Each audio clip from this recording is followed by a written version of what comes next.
Good evening. First tonight, in the last few minutes, we have reports of police dealing with an incident which has occurred at the end of the Liverpool FC victory parade, which it's feared may have caused injuries. People who were there are saying that a car was deliberately driven into the crowds on social media. Those are the reports that we are getting. Officers can be seen from helicopter footage clearing the area, and crowds have been seen moving away. We're not able to bring you any more details at the moment, but the BBC will be updating this story on the news channel and on BBC Online. In other news, 6 people have been stabbed in 4 separate attacks in Greater Manchester over the bank holiday weekend. 2 victims were injured, one of them critically, on Cobden Street in Salford at around 2:30 this morning. Police have arrested 3 men aged between 27 and 33 on suspicion of violent disorder. Yesterday, a man suffered life-changing injuries near Droylsden tram stop. 3 others were wounded during earlier stabbings in Longsight and Moss Side. A man being questioned on suspicion of murder after the body of a 47-year-old woman was found in Crewe has been released on bail. The 53-year-old was arrested after officers were called to a property on Heron Crescent at around 2 a.m. yesterday morning. Cheshire Police say it's an isolated incident, but they are stepping up patrols in the area to reassure the local community. Spanish police are searching for a 24-year-old man from Manchester who's been reported missing. Last Thursday, they carried out a land, sea and air search near the resort of Tossa del Mar after a van was left at a viewpoint overlooking the sea. They were unable to find Matthew Chapman, but say investigations to locate him are continuing. A grieving family are warning people not to swim in the River Wyre after their son drowned last weekend. 15-year-old Lotus Bowker died after getting into difficulty in the water in Garstang. His family are warning people to think twice before visiting dangerous locations. Greater Manchester Mayor Andy Burnham is calling on the government to scrap the 2-child cap on universal benefit. There's growing speculation that Sir Keir Starmer will abolish the limit which was introduced by the previous Conservative government. Mr Burnham says there's evidence the policy is forcing more children into poverty and should now be abolished. Child poverty is a major issue in Greater Manchester. Too many kids are living without a life that we would want for every young person growing up. Too many children are living in temporary accommodation, and that's a result of the 2-child cap and the overall benefit cap. Cunard's newest ship, Queen Anne, has returned to the Mersey to celebrate the 185th anniversary of the company's first transatlantic crossing.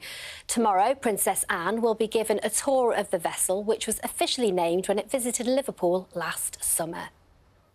Hundreds of people lined the streets of Manchester city centre this morning to watch the annual Wit Walk procession.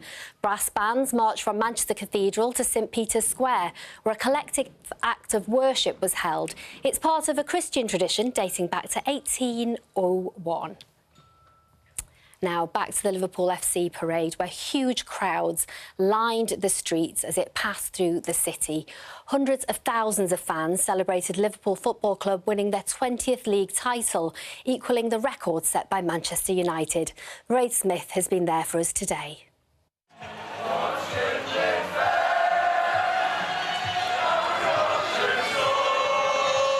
Fans making their way to the Strand in Liverpool in full voice hours before the open-top bus even set off. Some fans had secured their spec by 8:30 this morning. It's the atmosphere, and just to see them and the pride, it's brilliant. We love it. We came for the Champions League a few years ago, exact same place, I think, next to the lamppost, and it was rammed. The atmosphere is just... it's amazing, you know. So you've been celebrating for days now? Oh, yeah, sure. That's the reason why we are in Liverpool. Well, we can celebrate when we are champions, so we have to celebrate. The Reds lifted the Premier League trophy at Anfield yesterday after their final day draw with Crystal Palace. Today, fans got their chance to recreate that scene. I've seen them lift the trophy yesterday. I was in the ground, lucky to get to do that. I was lucky to be at Leicester. I was lucky to be at Tottenham. What this day is for the people who aren't as lucky as me. The most wonderful thing about a parade is it's democratic. It's not about whether or not you can get a ticket, who you know, how long you've been going for. You get your bit of concrete wherever you want to be in the city, and you get to cheer them on, and they get to see you.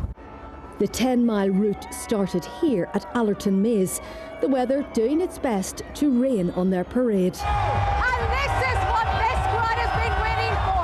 This year's Premier League winners, Liverpool Football Club, on board that bus. Police had asked fans not to bring flares after 17 people, including a police officer, were injured after yesterday's game. So, was the wait worth it? Amazing, incredible. Look forward to it for weeks, haven't we? And what did you think, Daisy? It was good. And you made your very own trophy as well. Let's have a little look. Who's your favourite player, and did you manage to see them on the bus? Yeah, McAllister and Mo Salah are my favourite. And you saw them, did you? Fantastic. Thinking about the way it goes all around the city, they're going to be there for hours. So we're going to go down to the Albert Dock now and catch them on the way back round. Fantastic. Hair red for today? Red all the time, but especially for today. Loads of blue noses here as well. Got to support the city. So this is about supporting the city no matter what? Colour. Absolutely brilliant. Front row seats, couldn't have been any better. Absolutely overwhelmed. What does the team mean to you and to the city? It's undescribable, isn't it? Just look at it. Look what we bring. It's just unbelievable. A sea of red became more like an ocean as the red half of this city came together to celebrate their team. Mairead Smith, BBC North West Tonight, Liverpool. Time for a look at the weather. Here's Kay Foster. Good evening. Well, we did see a little bit of sunshine earlier on today, but of course it's a bank holiday and we're seeing quite a bit of rain. This rain is quite heavy at the moment and it will be for the next few hours, but as you can see, it will be clearing away into the early hours of the morning. So behind that, it's mostly dry with some clear spells and it's quite mild as well, a minimum temperature of 9 to 11 degrees. Now, tomorrow morning, we will start off with some sunshine. It's got a bright start, 1 or 2 showers here and there, but then the cloud thickens up and we've got more rain heading its way in for the afternoon tomorrow. And just like today, that will be heavy at times, breezy with it as well, and temperatures struggling just into the teens. Looks as though we'll see more rain this week, but at least it will start to warm up towards the weekend. And we'll have all the latest on what has happened at the Liverpool parade when we're back at 10:20. In the meantime, you can catch up on BBC News Channel and on BBC Online. Good evening.